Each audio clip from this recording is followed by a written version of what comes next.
What's your boom mount on? Oh, the boom. It's just it's an angled mic stand. Has it got a weighted base or is it a tripod? Tripod. Okay. Tripod. I wish it was weighted, to be honest with you.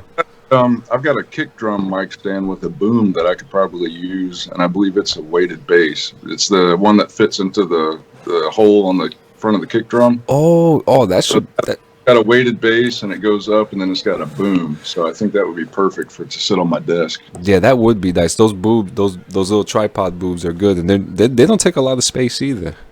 Yeah. Oh, orange juice in the morning. That's a screwdriver, dude. OJ and Tito's, man. Nice.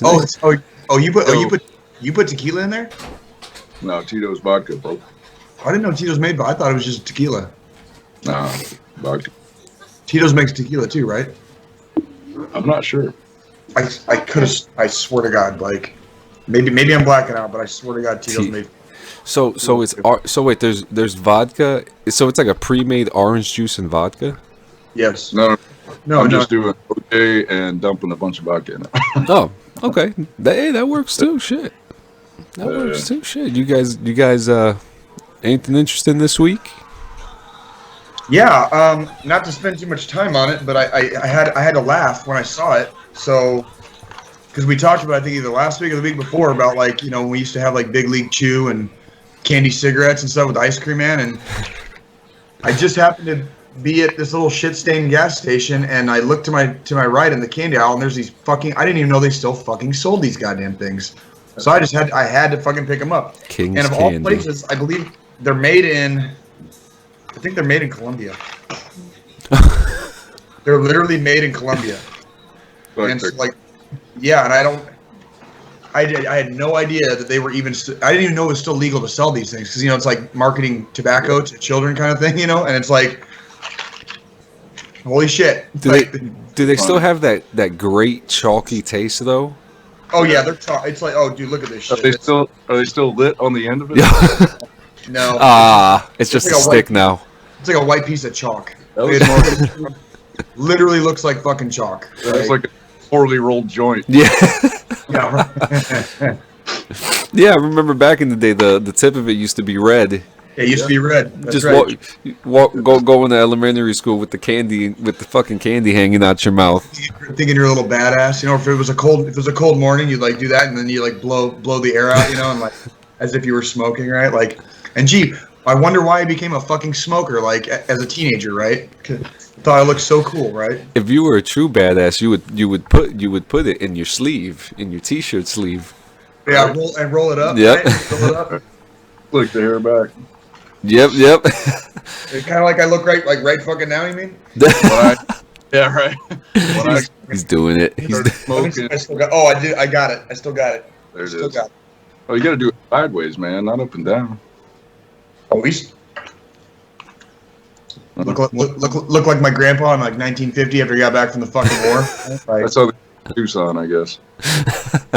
That's how we do in Arizona, right? I remember the first. When I started smoking in high school, which I didn't really start, it was just like, I don't know. I would buy a pack of cigarettes and it would last me until I remembered that I had them, and then they were stale and I'd throw them away. But like, just like always, I started early, going 100%, man, into whatever it is I'm doing. Camel no filters was what I smoked. Nice. Yeah. Nice. I used to like the. I started very slowly. I smoked a little bit as a freshman, a little bit more as a sophomore, but then I got into wrestling. So sophomore and junior year, I was in wrestling. So I every once in a while would have a cigarette, but not. The hook didn't go in until I got my high school sweetheart smoked, and that was when I actually became addicted to cigarettes. So I was about 17 years old. It was after wrestling season had ended, and I remember I pretty specifically remember when the hook went in, because I remember the first couple of years I was addicted kind of sucked, because fucking for a while I wasn't even 18. I wasn't old enough to buy them. So I was like, I'd be sitting there like having like a Nick fit and like fiending for a fucking cigarette or something, and I didn't have the means available to get them. And then once I become 18, like the gloves were off, and I didn't quit until fucking last December. Like, so I was from 17 until a month shy of my 40th birthday, I was smoking, and yeah.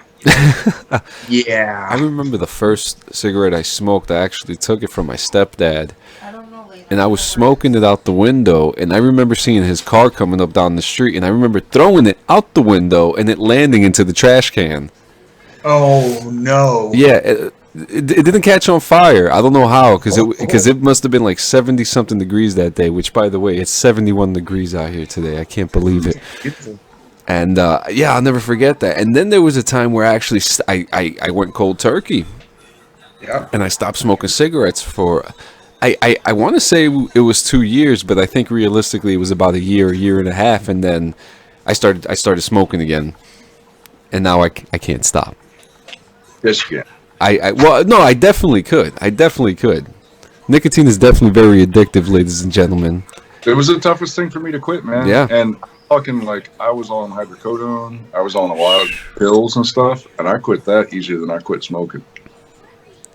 Oh, So I get yeah. any idea, like, the actual addictive degree that nicotine brings to the table. I didn't really smoke, like I said, until probably really started smoking after I got back from Afghanistan. And it was really just a way to calm myself down, because at the time I was having anger issues, which I never have. I've always been real even-keeled when it comes to, like, temperament. But I wasn't, and it was weird. It was freaking me out. And so I started, I was smoking Camel Wides because it made sense. I got a big mouth, might as well get a big cigarette. I get pissed off about something, I'd sit down on my tool bucket, because I was doing carpentry at the time, and I would just smoke. Just even doing that makes me want to have a cigarette. Well, I'll tell you what. Even I haven't smoked. I've taken a couple of puffs since December. There's been a couple nights at the VFW where I'll take a puff or whatever, but I have not smoked a full cigarette since December. But I know I keep plugging it, but I still use these, so I still have not completely cessated from nicotine. I just am not smoking anymore, and that was like my first step, was like, get off the cigarettes first, then we'll worry about fucking the actual nicotine addiction later. But these are a lot easier for me to, I guess, control my intake, because I can go half a day without using these at all. Yeah. And I think there's days where I'll go until late in the afternoon before I even think about it, and that's a lot better than having smoked like 5 or 6 or 10 cigarettes by that point. You know what I mean? Like, so it's helped me a lot. It's helped me a lot as far as getting rid of that particular bad habit. So yeah. Shit. Well, on a healthier note, I have to tell you guys about the products that my cousin-in-law, is that a thing? Like cousin-in-law? That exists. Yeah. He's a big cousin. Yeah. So my wife, my wife's cousin, during COVID, little backstory, she was actually stuck here. She lives in Hawaii, and she was stuck here for a while. So it was a great time. My wife had family over, and the one thing about New Jersey water is that it fucking stinks. Really? Yeah. So what does it smell like? It's like, why does water smell? It's like a 2% like sewage smell, I would say. And it's a weird, like, New Jersey water is like very, very weird. Yeah, I know it sucks. It's disgusting, and it smelled. It turns you off. You gotta cook with that shit. Like, you always boil it and stuff like that. And this has been like you have to boil your water in 2021. Yeah, I mean, well, I'm pretty sure there's a lot. Yeah, I'm pretty sure there's a lot of people who don't do it, but we here in the Sanchez compound, we boil the fucking water, and as you go farther out west though, and you get into more like some of the rural areas, way out in the sticks, I can see it, because out there they might not have a lot of the facilities for like water treatment and stuff like that. I can kind of see that if you're like way out in the sticks, like you are literally next door to one of the biggest cities in the world, and you're telling me you got to boil your fucking water. Yeah, and I may be making a big deal about it, but no, not really. I'm the kind of guy that tastes different water in different water bottles. So, we were blessed this week with 2 really cool fucking items from her cousin from Hawaii.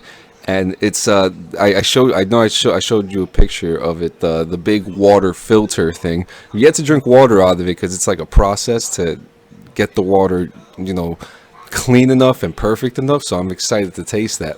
But this other package that came in from the same company called Berkey, we were gifted with a water filter shower head. Ooh. Yeah, and it's got like the beads in there, the filter beads and stuff like that. And the pressure, I have, like I was telling Jay before, I haven't had pressure like that since like 1996. It was God, it felt so clean. Like it was perfect. I love water. Water is essential to our life. What is it, 80%, 70% of our body is filled with water. Yeah. So when I came out that shower, I just felt great. I was like, I smell clean. I feel great. So it's nice. So people, look into it. Berkey, Berkey. It's. Check it out, man. I can't believe a fucking water filter shower head.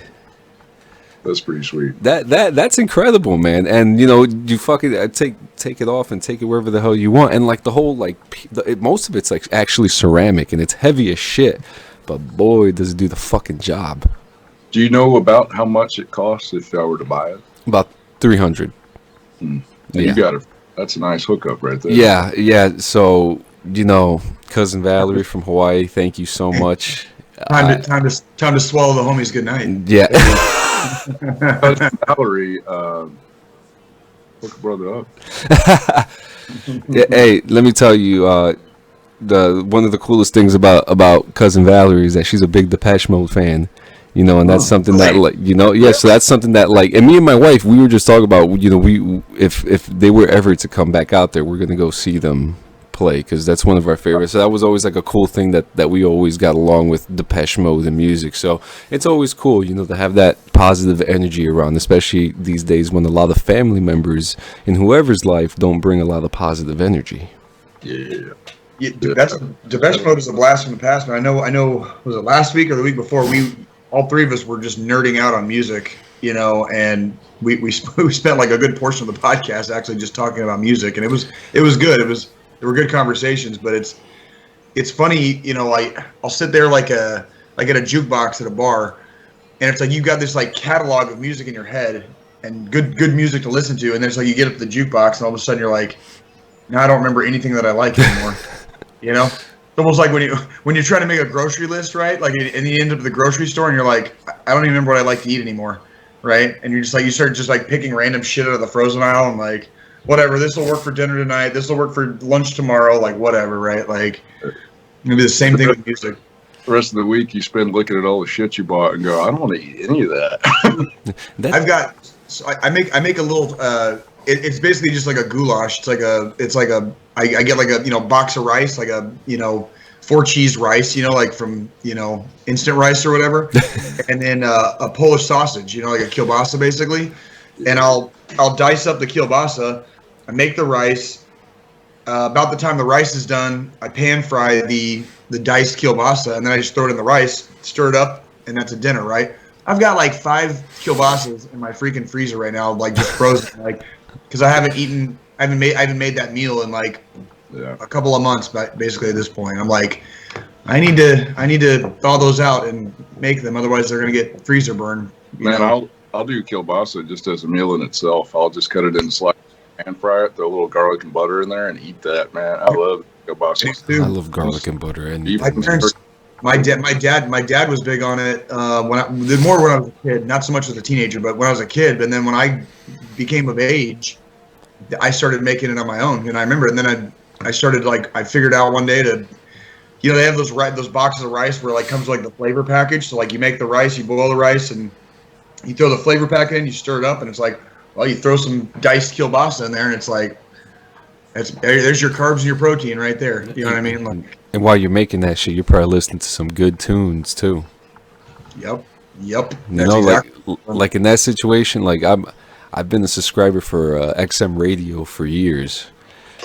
And I've got to get on the freaking like Spotify or the streaming train where it's like you can download music, and then if you don't have internet, if you're like driving somewhere, you don't have internet, you can still play the music on your phone. It's like I've got to get on that train, dude. Get with me after the podcast. I've got space for one more person on my family plan for Really? For my YouTube music family. Oh, that's nice. Really? Yeah. How is YouTube music? It's great. I love it. It used to be play, but Google and YouTube are kind of the same thing. So they kind of got rid of Google Play and they brought everybody into YouTube Music. So it's always a to get used to your music app to go. I don't know. I had to go to another music app, but they made it a lot more seamless of an operation. So that's interesting because I use Apple Music, and it's just. I know we've talked about it before, but it's like I still have like my CD case, right, from back in the day, and my car still has a CD player, which is fine. But there are places, I take road trips with my girls, my daughters. There are places where you will not get any service, or the service is not going to be good enough to utilize YouTube or the internet to play your music. And sucks, yeah. And that's where like some of these streaming services, like Sean's talking about, it's already on your phone. You basically just press play and it's already there. And it's like, I just never got on that train. And I've got tons of music that I have loaded from the actual app. Where if I'm in airplane mode for whatever reason, or if I'm flying or whatever, no signal, plenty of options. It takes like if you're on Wi-Fi, it's like that to download an entire playlist. That sounds phenomenal. Yeah, I appreciate that. That's really cool too.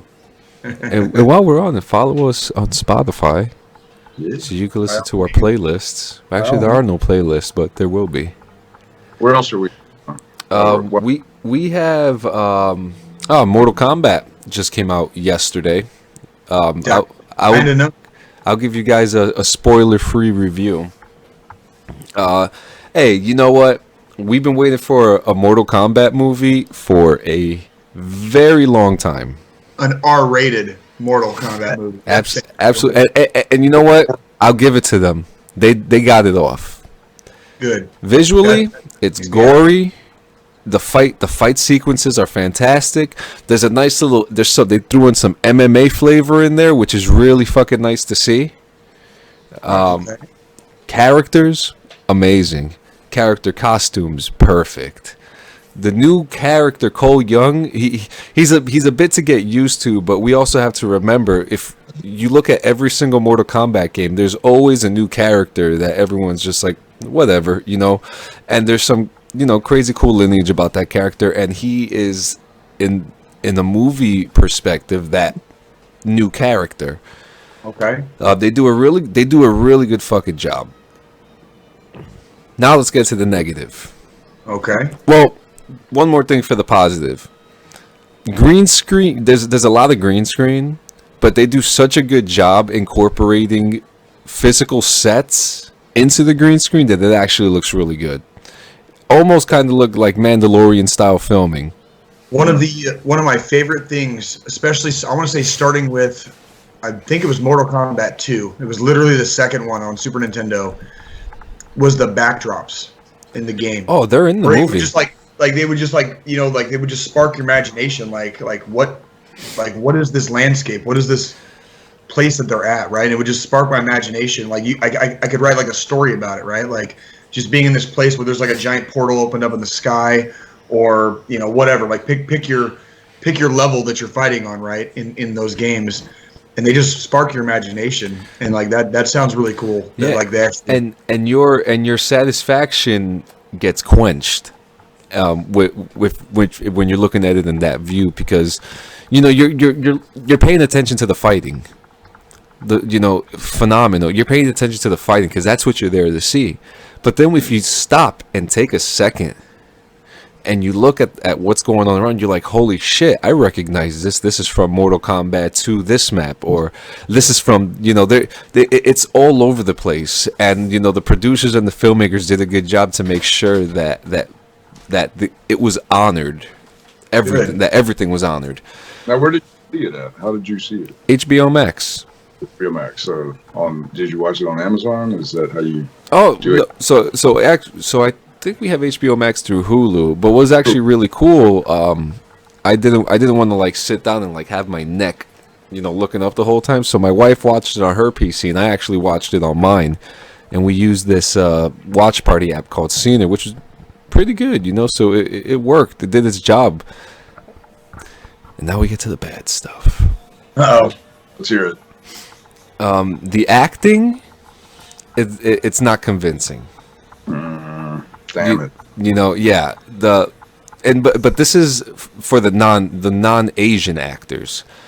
No, the non-Asian actors, they do a good job embracing who they are in the film, like Sub-Zero and Scorpion and oh god, who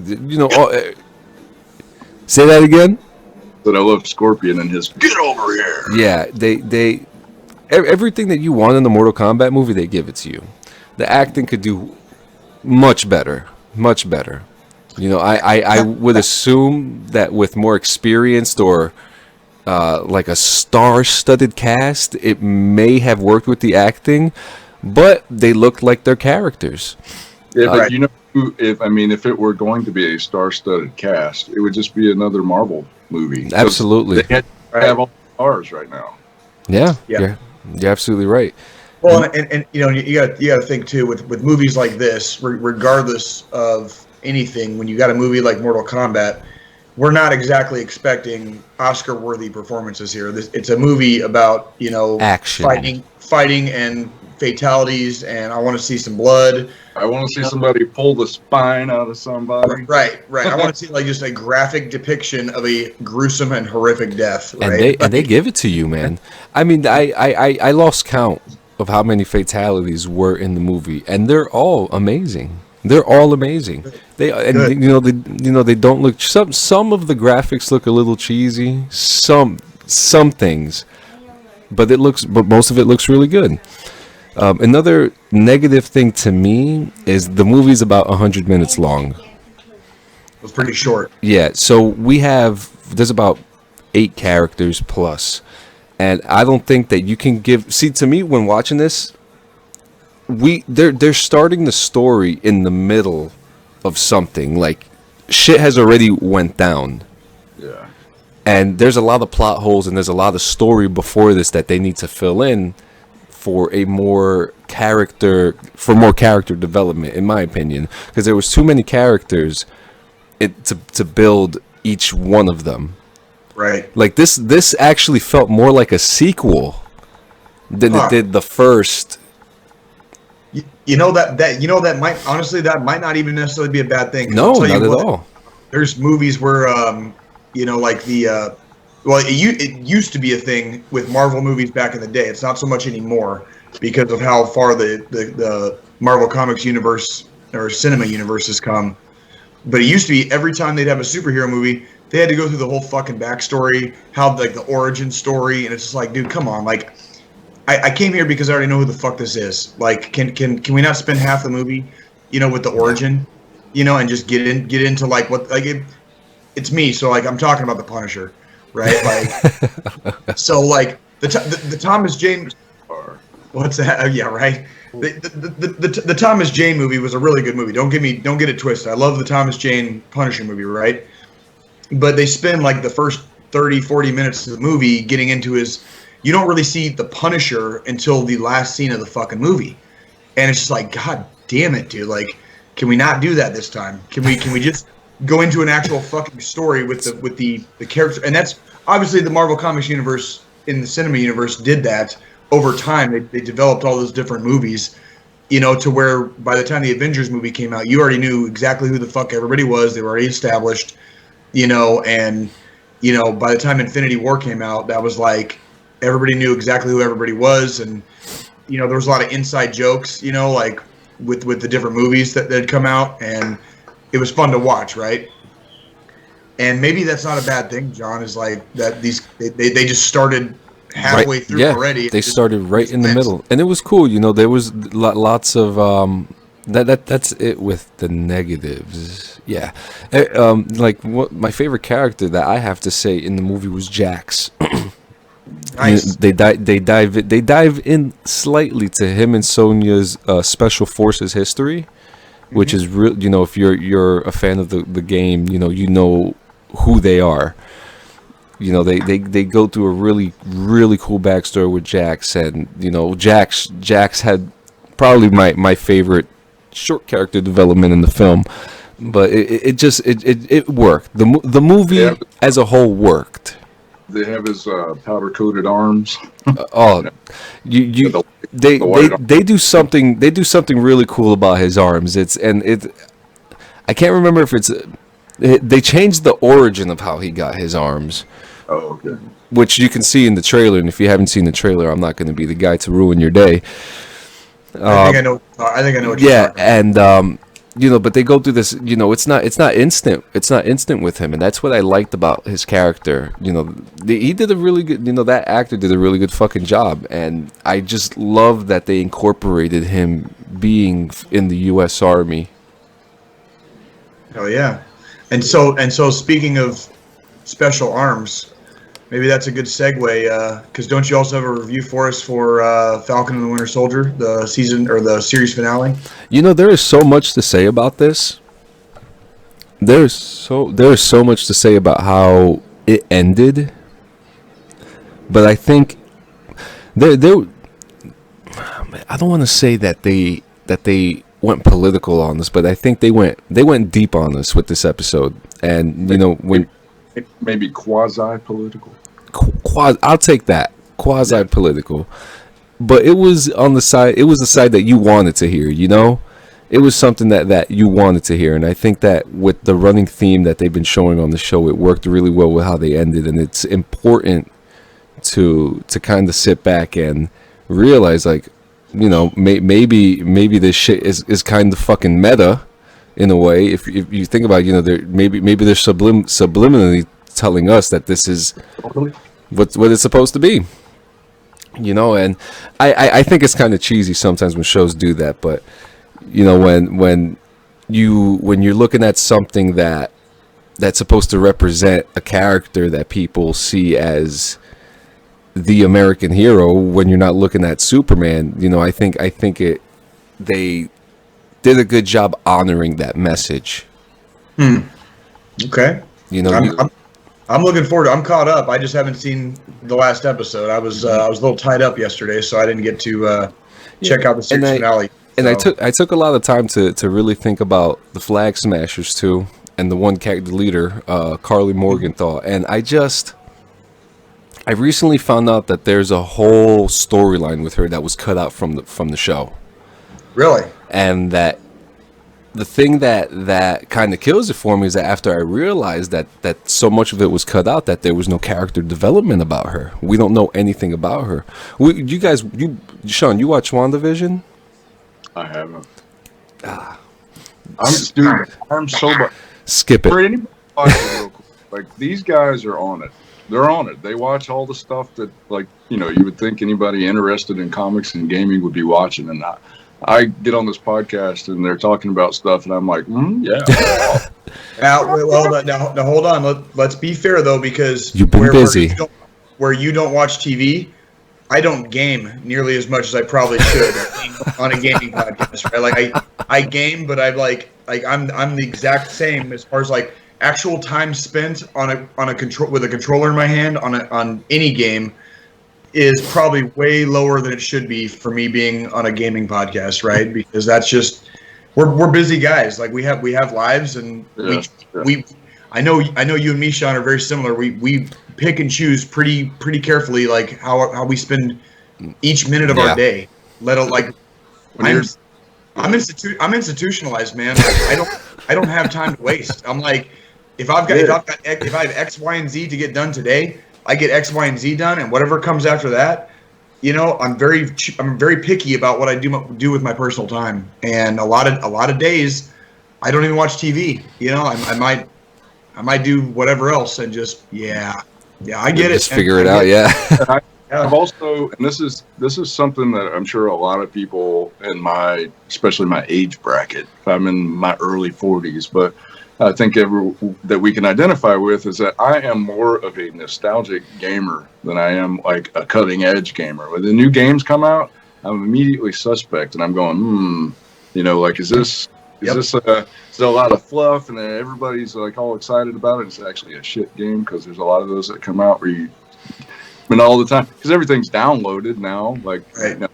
you spend all this time downloading the game, you go through whatever, and you get on there, and it's bullshit. But nostalgia wise, I still love, like, for example, I just recently went back to Red Dead Redemption. I've been playing. It's a classic. It's a classic. And man, I love the play. I didn't finish it when I first started playing the second one, and so I just went back, started over, and I love that game. I love Skyrim. I love, like, the reason why I like Cold War better than I like Modern Warfare. Modern Warfare. Can't even remember it anymore. Yeah, no. And it was so big, like, because I like Cold War better, I deleted it off of my hard drive, and now I've got like a half of a hard drive open that I could download whatever. But I actually got a conversation about that.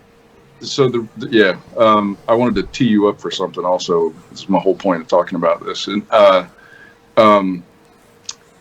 so I like Cold War better because the graphics, in my opinion, at least, they open up the map a little bit more, so that, like, when you see the other team popping up here or there, it's a little bit more realistic in a way.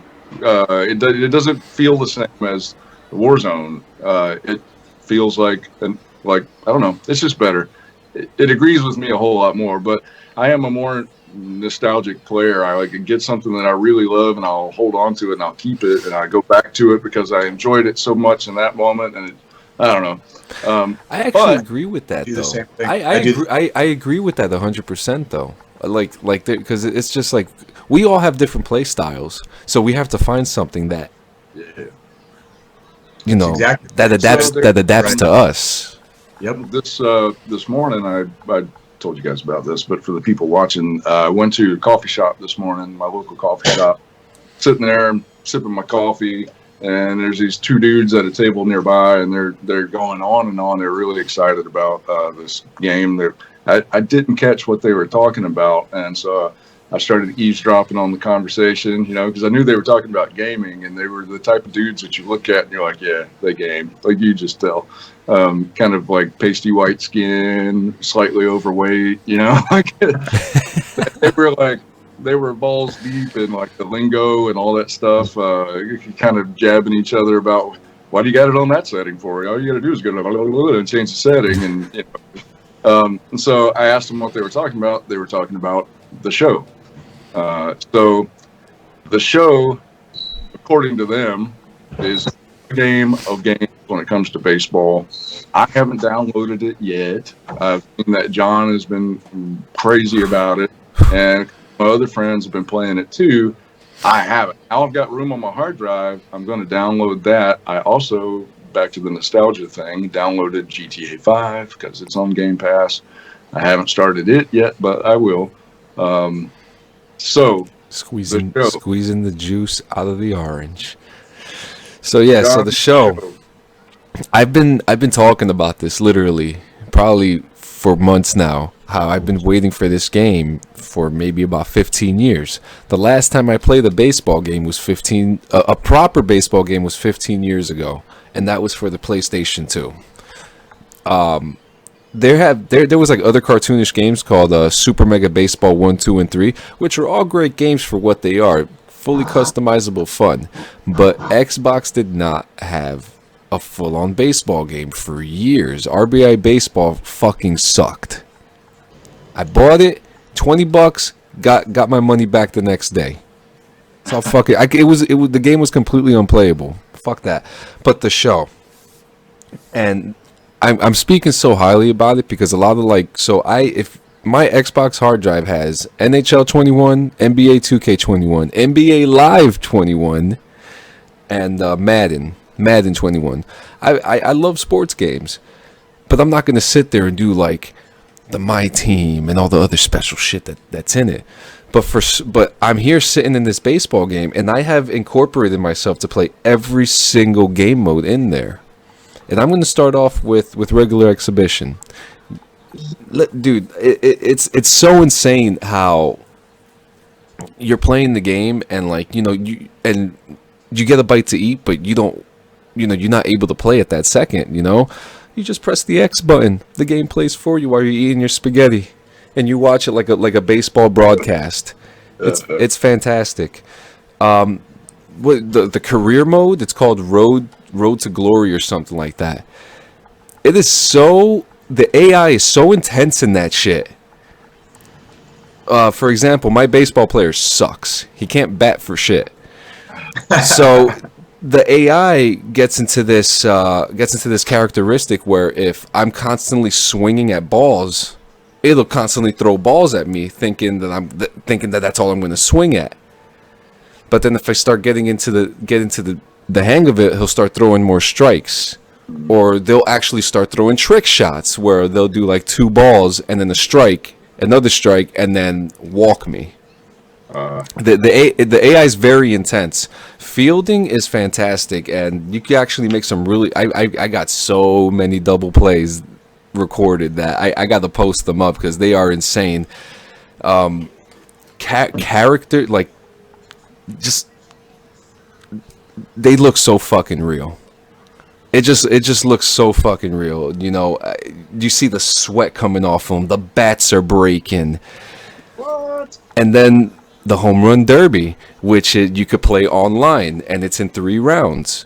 The home run derby is so crazy that it tells you where you're going up. I think right now the record right now, and I just have to say, in my first 10 home run derby games, I made it to the top 500. I'm no longer there anymore. But what is so cool about it, that it's a tournament, and there's actually league rankings for the home run derby. And I think right now the furthest home run is 583 yards, or 583 feet. 500, yeah, I was gonna say, yeah.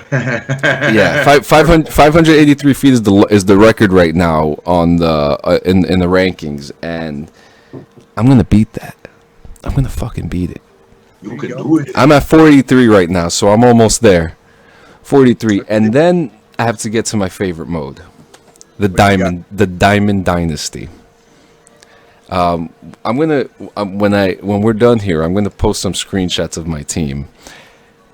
The Diamond Dynasty is probably the greatest mode in MLB 21 or any other game I've ever played, like, at all. And I'm going to tell you why. You get to create your own baseball team. You get to create the uniforms. You even get to customize it as much as the lettering and all that stuff. So my team are called the New Jersey Veterans. Nice. You know, and the other cool thing about it is that you get, you collect these baseball cards, and it could be anybody. I got Roberto Clemente and Tony Gwynn on my team.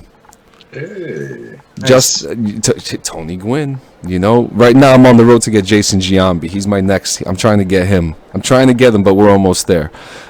So with these custom teams, you collect these packs. So, and I'm a sucker for classic baseball stadiums, and my favorite baseball stadium is in the game from like the early 70s. It's called the Polo Grounds. It used to be a football field for the Jets and a baseball field for the Mets and the original New York Giants. Yes. That was the original New York Giants played at the Polo Grounds. Yeah, it's an apartment complex now, but you have to collect all the classic stadiums, which has my favorite New York Yankee Stadium and Shea Stadium's in there, but all these classic stadiums in order to get the Polo Grounds. So I think that's a really cool aspect, and you could actually set these stadiums as your home stadium in Diamond Dynasty. And then the best part, you could play against other people who have their own teams with their all-star players and all that stuff, and play against them online. And if you don't want to play online, you could play against them as a computer. But beware, if they got like Mariano Rivera, Wade Boggs, for some odd reason, is probably one of the best players in the fucking game. Wade Boggs was not a slouch. No, he wasn't. He wasn't a slouch. But this one game I played, every time Wade Boggs came up, he hit a home run. So I'm just like, holy shit. It'd be a hole in your pitching game there. So My pitching game is actually intact.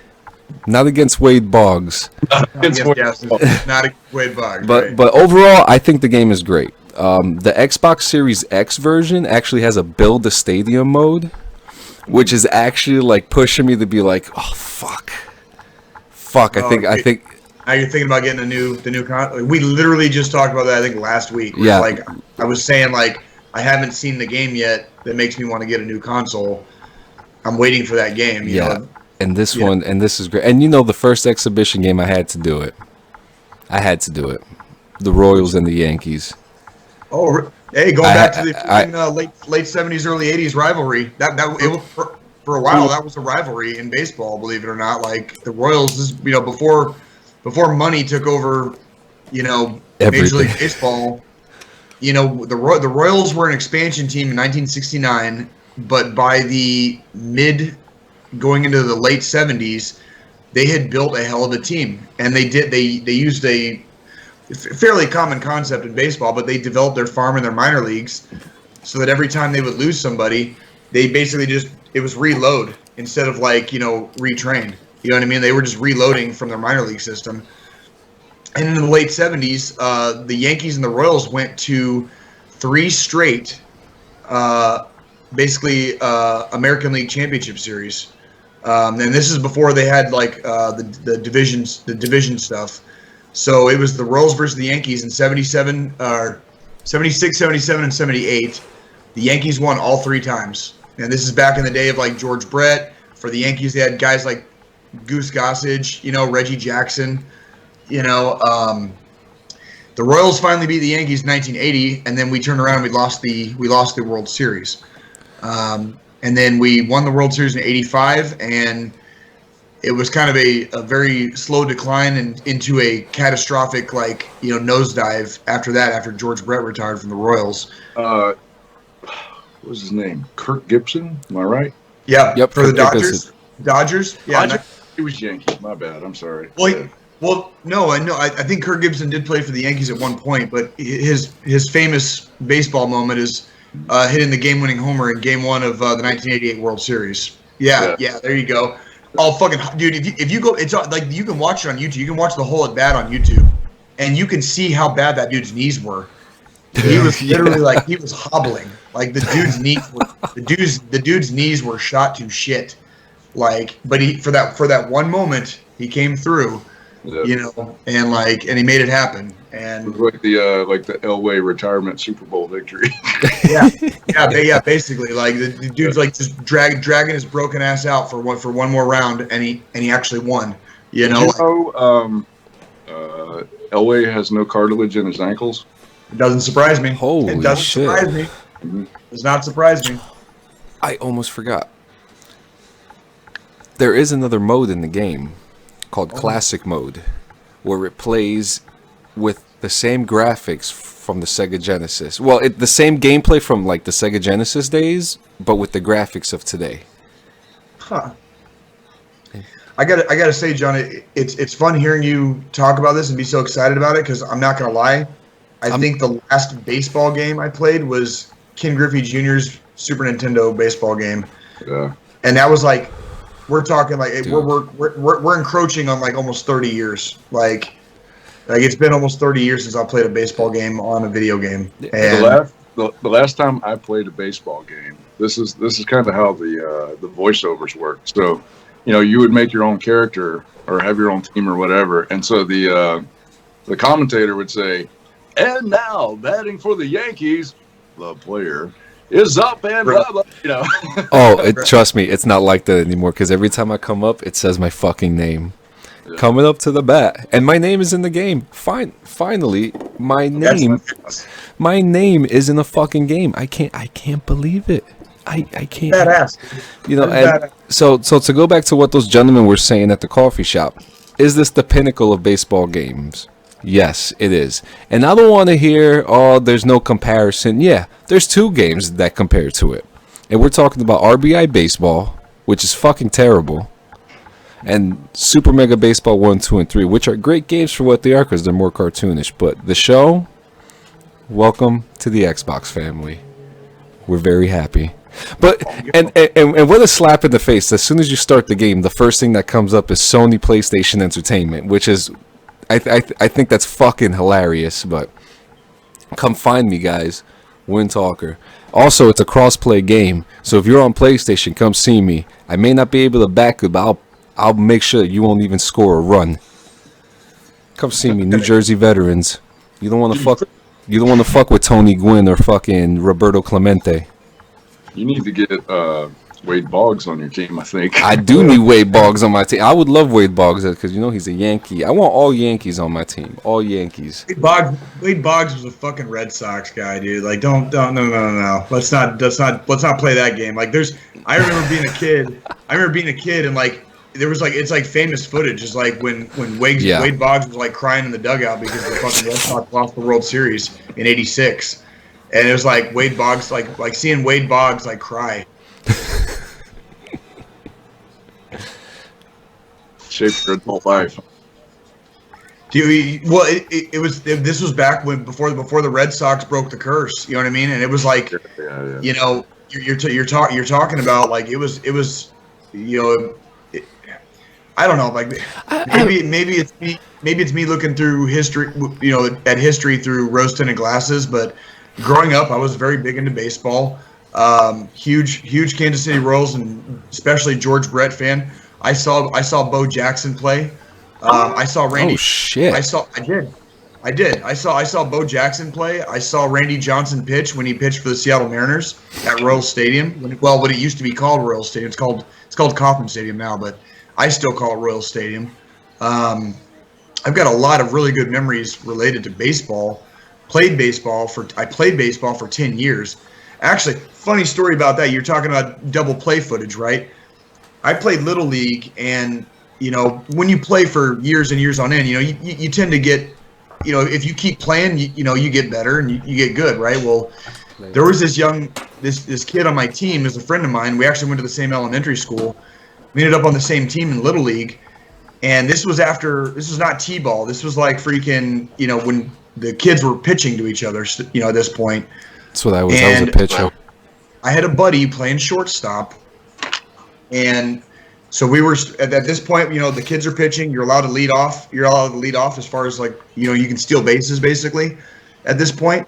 So this was not like you know beginner level baseball. This was like we were getting to like the medium levels, right? And this kid hits this screaming line drive to my buddy, and he's on shortstop, and the kid on second, there was runners on second and third, and this kid hits this screaming line drive right at my friend. He catches it, immediately tags the dude leading off second, and then runs straight towards third base and does he slid head first with his glove and freaking hit third base, and he got an unassisted triple play. That's fucking crazy. An unassisted triple play.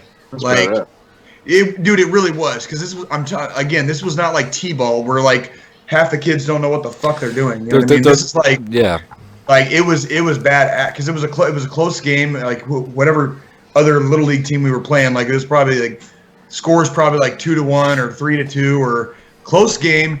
They're in scoring position, and he got an unassisted triple play, and I'll never forget that. And I have to add into that because when I was in the little league, I don't know how many baseballs hit me in the face, bro. Like straight up, I knew I would never forget this one kid, Victor. He used to sit with me in the 3rd grade, and me and him didn't like each other, and he hit me in the face with a fucking baseball.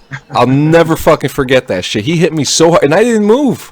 It was. Well, you know, because I'm left-handed, so I was always first base or pitcher. You know, like those were my two main primary positions because I'm left-handed, and so I was playing first, and I just remember watching like the morale, you know, like drop, like when they had runners in scoring position.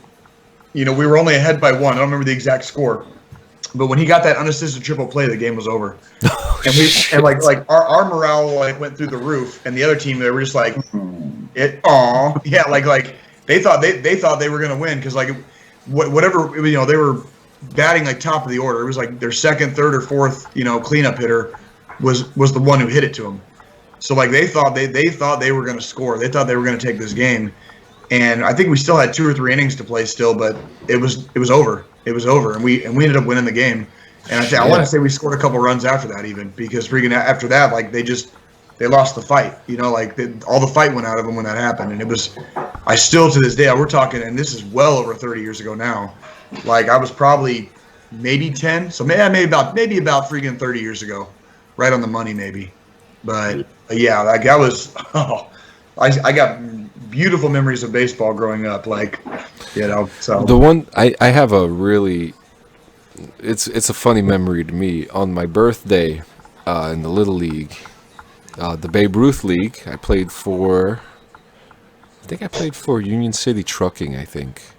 Nice. And I'll never forget, we were in practice. It was my birthday, and my baseball coach was teaching us how to swing a bat. And knuckles lined up, tight grip. He swings the bat and he hits me in the fucking forehead, and I flew back 6 feet. And it was a hollow bat, little league bat. They don't weigh that much, and he didn't swing it that hard. But I remember I flew back. I remember his reaction, like, "Oh shit! Oh, I just hit a kid in the face with a baseball bat." Oh man, yeah. But some of my funnest times were in baseball. I was. Just for the record, I played baseball for 2 years when I was in elementary school. The first year, I did get a hit, but it was always a foul. Like, I never got one.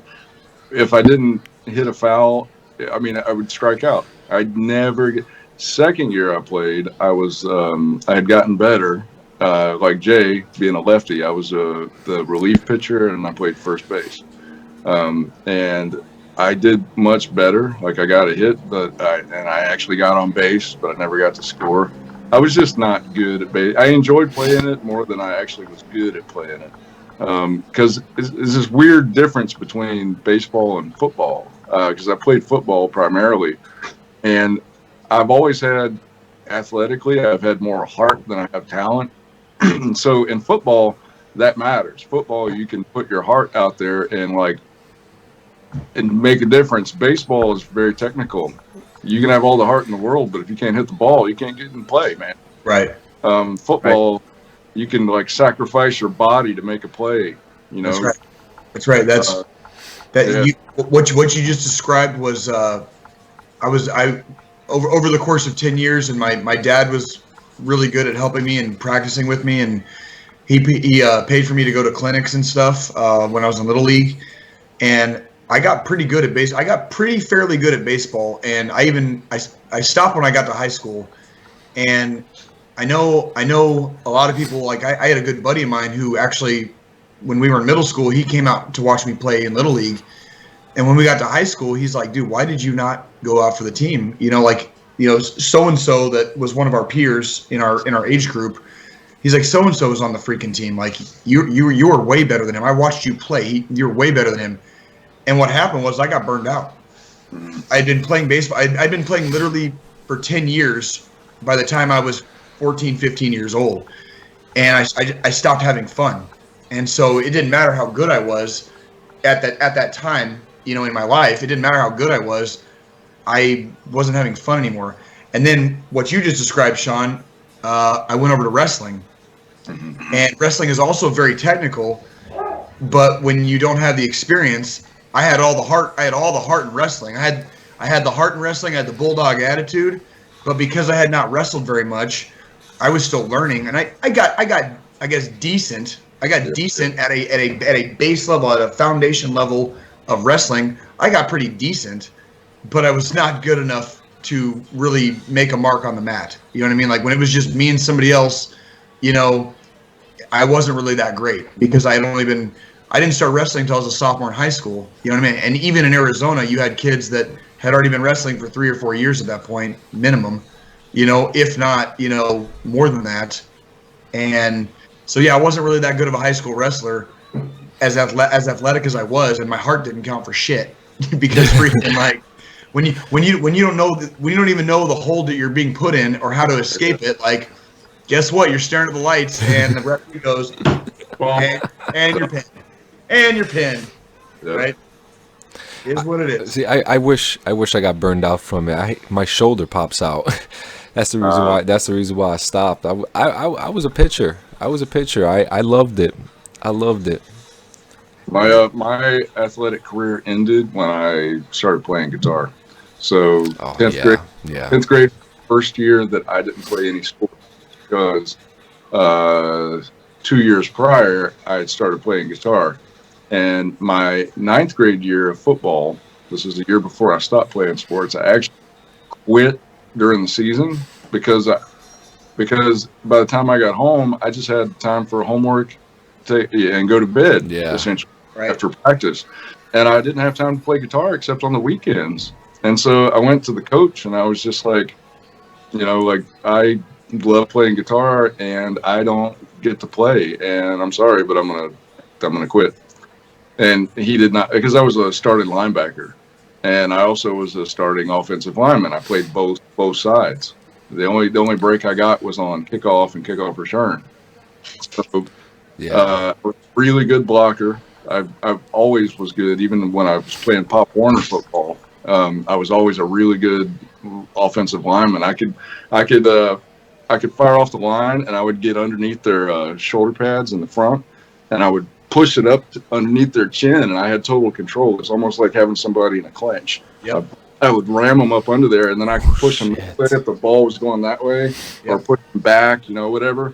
I was always really good at that. And as a linebacker, it was the heart thing. Like I would be, granted, I was a missile, but I was a slow launch missile. But when you hit, if I could see which way the backfield was moving, like I would go that way and try to cut them off. And man, I had so many stingers on my shoulder because I would go as hard as I could go and hit the ball carrier. And I remember one time I hit this guy. It was an open field tackle, but it was like the Red Sea just opened up in front of me. And I see the ball carrier coming toward me, and I went through. He tried to run through me, and I tried to go through him, and we hit each other. Bam! It was so loud, and we both fell off to the ground, and you could hear both sides of the stadium go, "Oh!" And we both laid there, and both of my arms were like tingly numb, and I couldn't even move my arms. And I was like, "Oh my God!" And I finally got up, and it took like 2 plays before I could like get good sensation back in my hands. It was crazy, but that's awesome though. That's a moment. And he talked me into staying the rest of the season, as coaches have a tendency to hype you up, good coaches. So I dealt with it, and then after that, I never played again, and it was all guitar for the last 30 years. I'll tell you what, Sean. As far as I love football. I love football. I really, really do. But if you weren't going to try to go all the way with it, it's probably better that you stop playing. Yeah, absolutely. Football, great sport. I've said it a couple times in this podcast, and maybe it was for the better. I don't know, but football is actually what kept my dad from going to the Vietnam War. Both my dad and my uncle were drafted, but my dad got classified as they called it 4F, 4 Foxtrot, and it was because he got his knee blown out playing high school football. And so his little brother, my uncle, his little brother went to Vietnam, and my dad was not able to go because of a high school football injury. And so it's one of the football is a sport that is not nice to your body. It's not. There's nothing nice that football does to your body. Same if you go to higher levels of wrestling.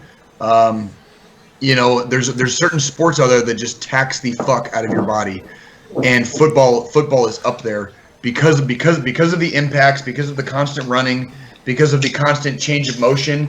You're stopping on a dime and trying to cut somebody off, or you're trying to do this, that, or the other, and then you're getting 200 plus pounds just driven into you, or you're using your 200 plus pounds and driving into somebody else.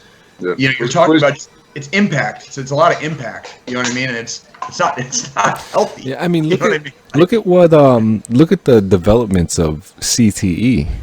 Look, I mean, which controversially, Jake Paul is saying that he has traces of it. Yeah, I saw that. It's Which I, he's a fucking idiot. But look at football. I'll always think that football is the highest contact sport. By far. Because hockey has you got all that padding. And hockey used to be maybe close, but they changed the rules in hockey so much that it's not like that. Like it's not these aren't the Gordie Howe days of hockey. Yep. And they're not even like the Wayne Gretzky. We're not even playing the Wayne Gretzky days anymore. It's like hockey's a little bit different nowadays than it used to be. It's still fun to watch. It's still fun to, and they still get after it. They definitely still get after it. Oh yeah. But it's not like it used to be. Yeah, it's not like it used to be. And then you got baseball, which doesn't have so much contact, but it's so entertaining. Only if there's a play at the plate. Yep. When the fucking when the benches get cleared, that's when the excitement starts. Yeah. But then you see all these like overpaid athletes who have no idea why. Yeah. Each other. It's so funny. Have you noticed that none of them, if you look at all of them, none of them have ever decided to grab a bat or a mitt? You would get banned from the league. Like I'm pretty sure there's shit in there where it's like if you use weapons, dude, like you're done. Can you imagine someone throwing a pitch like a catcher's mitt at somebody? Who was the dude that punched that Blue Jays player a few years ago? Oh, I remember him. It's like glasses flew off. You know what I mean? Like when he punched him. But every once in a while, like Nolan Ryan and Robin Ventura back in the day, when Robin Ventura charged Nolan Ryan and Nolan Ryan got him in a little headlock and just started like love tapping him. Like every once in a while you'll see a little bit in baseball, but it's not. Baseball typically is not a contact sport, right? Yeah. I like it when the umpires get into it. I just watched a video recently with the Mets and how an umpire called like a strike on somebody, and the Mets coach was like, "Oh, this isn't fucking fair," and the umpire was like, "I know it's not fair, but what the fuck you want me to do? I'm not the one who fucking called it." Actually, fun little fact. Wind Talker fact number 4. After the military, when I was trying to venture out and see what I wanted to do with my life, I actually looked into becoming a baseball umpire. And there was a lot of cool incentives, like the MLB paying for you and your family to stay in Daytona Beach for 8 weeks to do the training. Interesting. Yep. It was that you had to get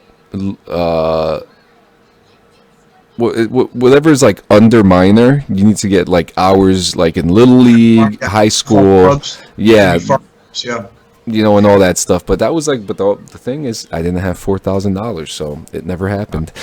being an umpire or being a referee in any sport, it takes a measure of a certain type of person.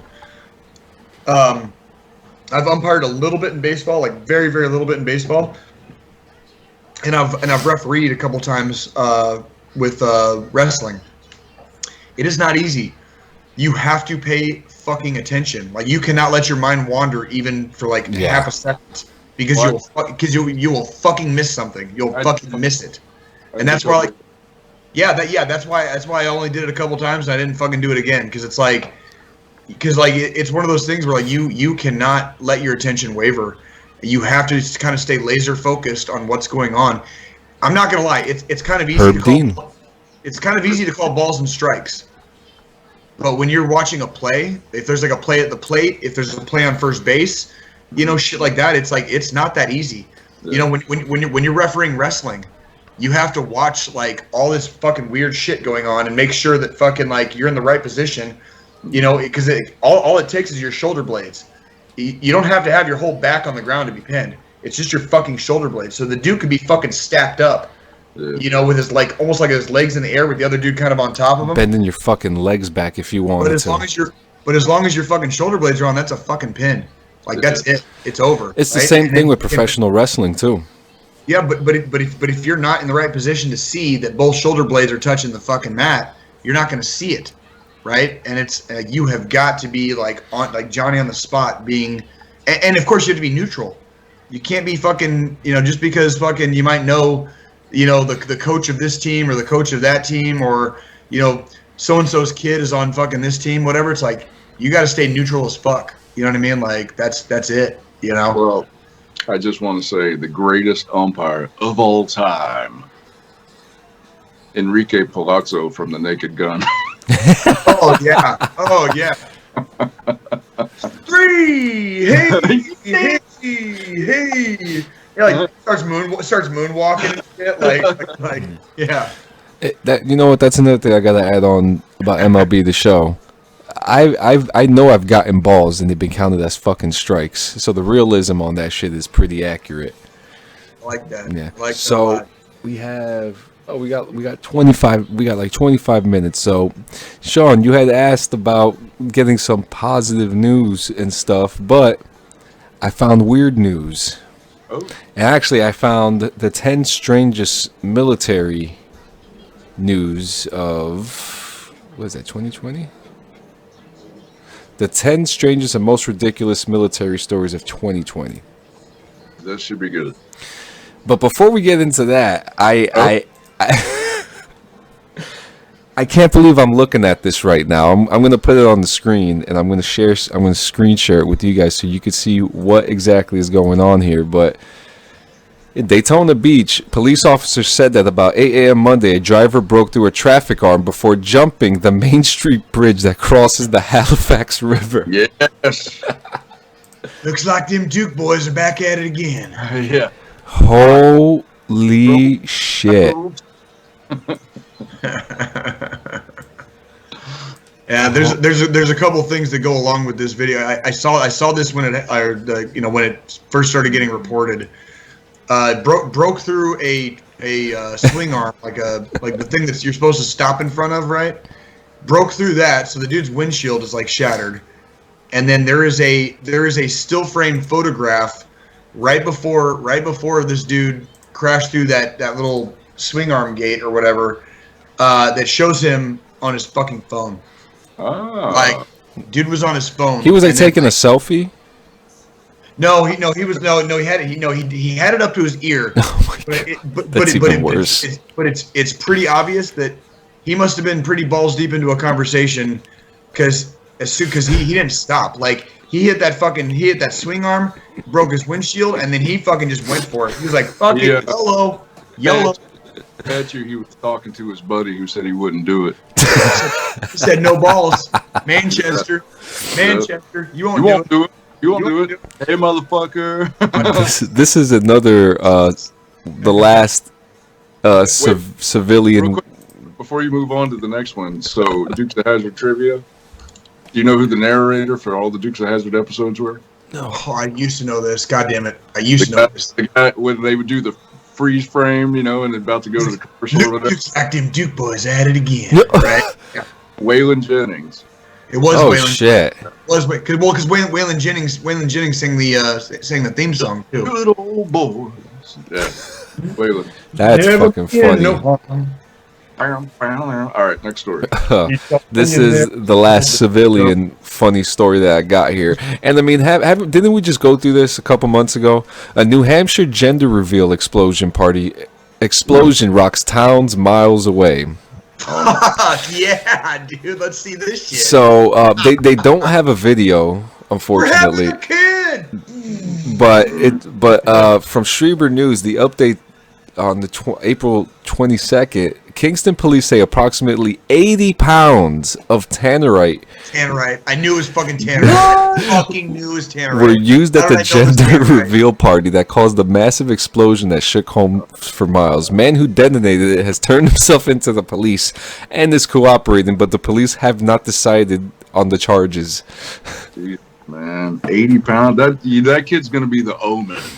If you don't know the Omen, that's the Antichrist. It's a movie from like the early '80s. So what is tannerite? Yeah.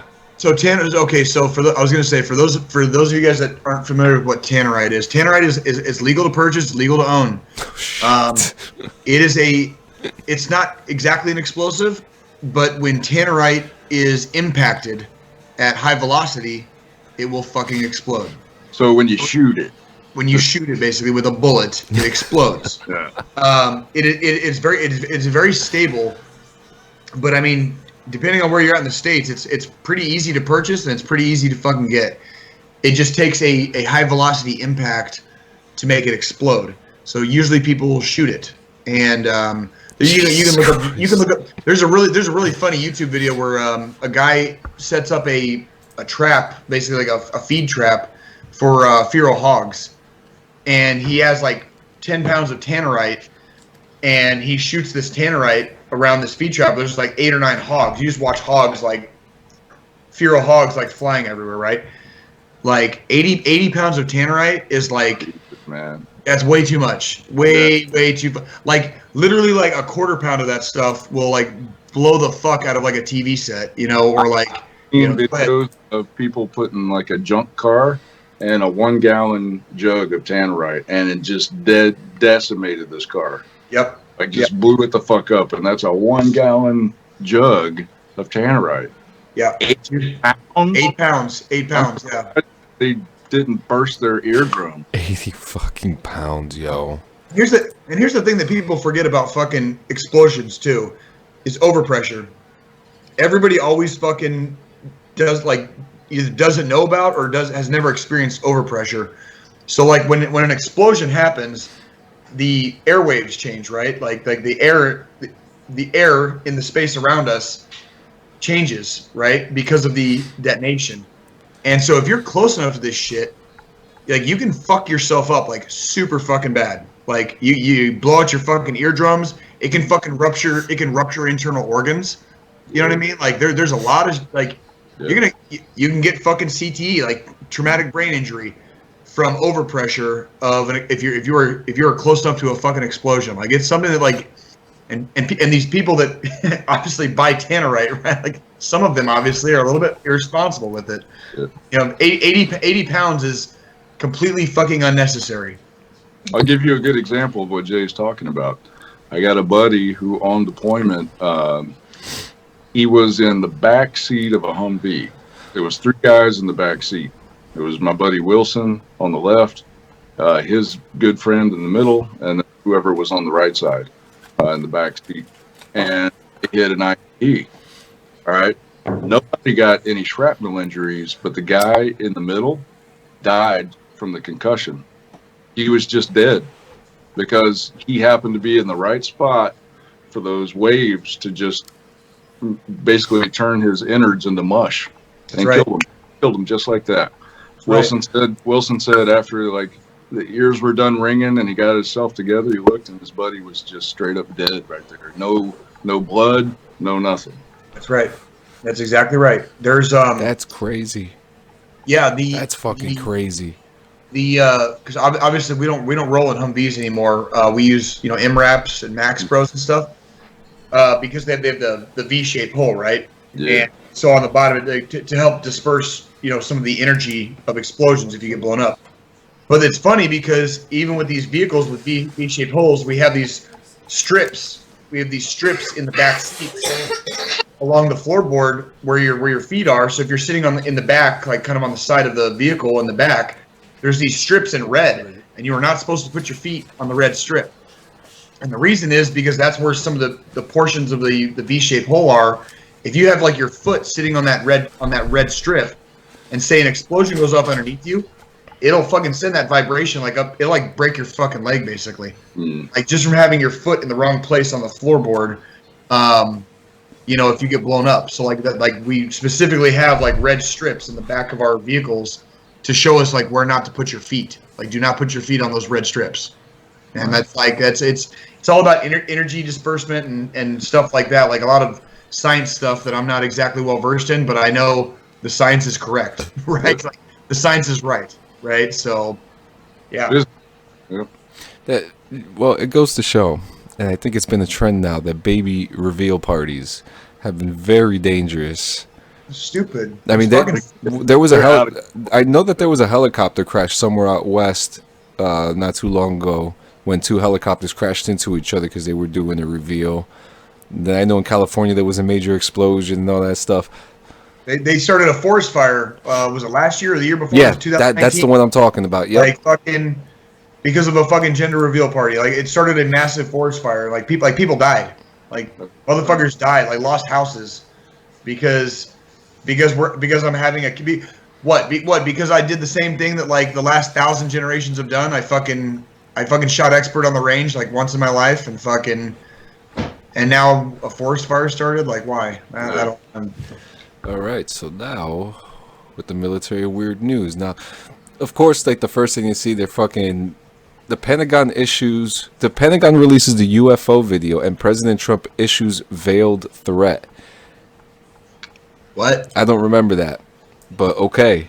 I know about the UFO video. What's the fucking veiled threat from Trump? Like, what does that mean? It says, I will tell you this. We have now created a military, the likes of which we have never had before. In terms of equipment, the equipment we have, the weapons we have, and hope to God we never have to use it. But I think we will. But have created the military, the likes of which nobody has ever had. We've had that. We've already had that for like the last 3 decades. Yeah.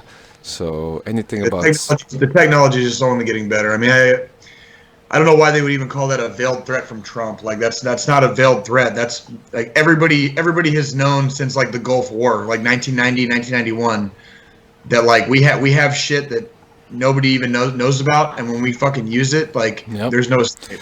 Well, here's something that probably nobody knows about. North Korea has communist killer dolphins. Oh. That's a thing. That is definitely a thing. That is definitely a thing. It says we used to explosions on the bottlenose dolphins and try to train. Holy shit! Yeah, to hit the ships. Yep. It says here a 2000 BBC report alleges that Iran purchased a fleet of dolphins from the former Soviet Union dolphin trainer. Those sea creatures were not only trained to seek out underwater mines, but also attack enemy frogmen who infiltrated harbors. The dolphins could also reportedly use suicide tactics to attack enemy ships with explosives. That's fucking crazy. And it also goes to show we've been using animals for a long time. Like World War I, World War II, like this goes back a long time. Yeah, and between dolphins and octopuses, they're from what I've read, the smartest creatures around. Especially dolphins. Dolphins are the only other animal that have sex for pleasure. Mm-hmm. That is one of the only. Yeah, one of the few. It is one of the few. They use, the statistic about we only use like 10% of our brain at one time. Yeah. So use their whole brain. Shit. Yeah. Oh, by the way, their brain is like bigger than ours. Yeah. If you look at like a human brain next to a dolphin brain, like they're huge. So back in World War II, when we were trying to figure out how to beat Japan, because they had so much like intricate woodwork in their framing, their buildings and stuff. We tried to train bats to deliver firebomb type explosives because we knew that if we drop a bunch of bats, what are they going to do? They're going to find a place underneath where they can hang and whatever. Right. But in the testing, it caused so much fire damage. Wasn't working, right? We can't keep like burning our shit down like this. We're trying to burn their shit down, and we're burning our shit down. So a little bit more on a more somber note. So this week, a submarine from Indonesia went missing. As of a few hours ago, the Indonesian military has officially declared that submarine sunk with no hope of survivors. They found some debris, which would indicate that there was a catastrophic implosion. Basically the submarine sank. And when you get to a certain depth, the water pressure. So, for the Indonesian sailors that were lost, like fair winds and following seas. There were 53 souls aboard. So, for those 53 members of the Indonesian military and their family, we're with you. Fair winds and following seas, sailors. Fair winds and following seas. So, cool. Yeah, sucks, man. That's why I'm not in the fucking Navy, dude. Like, no thank you. No fucking thank you. I like to look at the ocean, but I don't want to be in it. I don't want to become another animal's like poo. knack. You know what I mean? Yeah, like I'll pass, dude. I'll pass. I like the land. I like my feet on the land. Just saying. All right, now number 4. I'm skipping a few too because some of them aren't even like worthy. No, Poland accidentally invades the Czech Republic. Accidentally, huh? Oh my God, are we gonna start with Polish jokes again? Like that was when me and Sean were kids. When me and Sean were kids, like Polish jokes were a thing. Yeah. Here we go. Yep. This is how it starts. It says, one might think Poland, of all countries, would be incredibly sensitive to the idea of suddenly invading its neighbors. In June 2020, Polish troops prevented the local parishioners of the village of Pelhřimov from attending church services in a large gathering. With the global pandemic raging, one could hardly blame them, but there was just one problem. It isn't in Poland, it's in the Czech Republic. According to the Polish Foreign Ministry, the Polish soldiers made camp near the town months before the incident, believing they were sealing the border near the Polish village. Although the Polish troops quickly withdrew to their own border, the event was still a win for the Polish, joining other Polish victories with the circular firing squad and the submarine screen door. Oh my fucking God! And they just used Polish jokes in the fucking. Oh come on! And this is military.com. I'm getting this from too. Those the last two things you said. Those were old Polish jokes. I guess exactly. Yeah. God fucking damn it, dude! Come on. Boring. Here comes another one. Adolf Hitler wins local election in Namibia. For the write-ins, right? Yeah, it says here, Adolf Hitler Unona ran successfully for consular of the Umpunja constituency in northern Namibia and had no idea of his infamous namesake. Unona went on by just his first name and last name until he entered the politics believing it was just a normal name. It wasn't until I was growing up that I realized this man wanted to subjugate the whole world. That had nothing to do with any of these things, he told the BBC. What the fuck is wrong with that dude's parents? Like, who the fuck would name their? They knew what was up.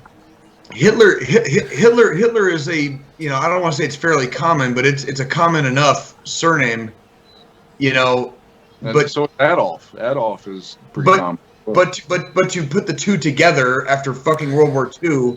Yeah. Come on, man. It even says here, there comes a time in everyone's life when they realize their parents are just people, capable of making the same mistakes as anyone else. Then there's Adolf Hitler, Unona's father, who might have some explaining to do. Yeah, or your parents are just fucking idiots, right? Yeah. Like, good God, man, come on. That's like what did Elon Musk name his kid? Some unpronounceable fucking computer babble jargon bullshit. It's like, dude, you got too much fucking money. Like, what the fuck is that kid's name supposed to be? Yeah. Gwyneth Paltrow and that guy from Coldplay named their kid Apple. Apple? Yeah. Oh yeah. Okay, here's the thing with that. I'll give you some fucking hippie bullshit. If you want to name your kid some hippie bullshit, I'll give you that much. But how the fuck do you not know Adolf Hitler would be a bad name for a fucking kid, right? Yeah. Well, the Apple thing wouldn't be so bad, but when you pair it with the fact that she made a vagina-scented candle that smelled like her vagina, not just random. Well, no. It didn't smell like her vagina. It was called Gwyneth Paltrow's vagina, right? It was fucking, and so that's what sold it. It didn't actually smell like a vagina, right? But, wonder how many. Never mind. Well, you know, Joaquin Phoenix though, right? You know what his actual name is? It's Leaf. Yeah. Really? Leif, probably Leif. Well, no, it's Leaf. His parents. No, they grew up in a cult. River Phoenix. Yeah. Phoenix was his brother, right? They were all. Their parents were they were in a cult, and they were it was like a fucking thing. They named all their kids super fucking hippie names, Leaf, River, Moon, Stick, Rock. Do you remember the Dude, that's a fast name. I'm gonna name my kid Rock Phoenix. There you go. That's actually. Do you remember the movie Space Camp? Yeah. Okay, Joaquin Phoenix was in that movie as a kid, but if you look at the case of that movie, it says Lee Phoenix. I go by Joaquin too. I don't blame him. That's exactly what he did. That is exactly what he did. He Yeah, that's exactly what he did.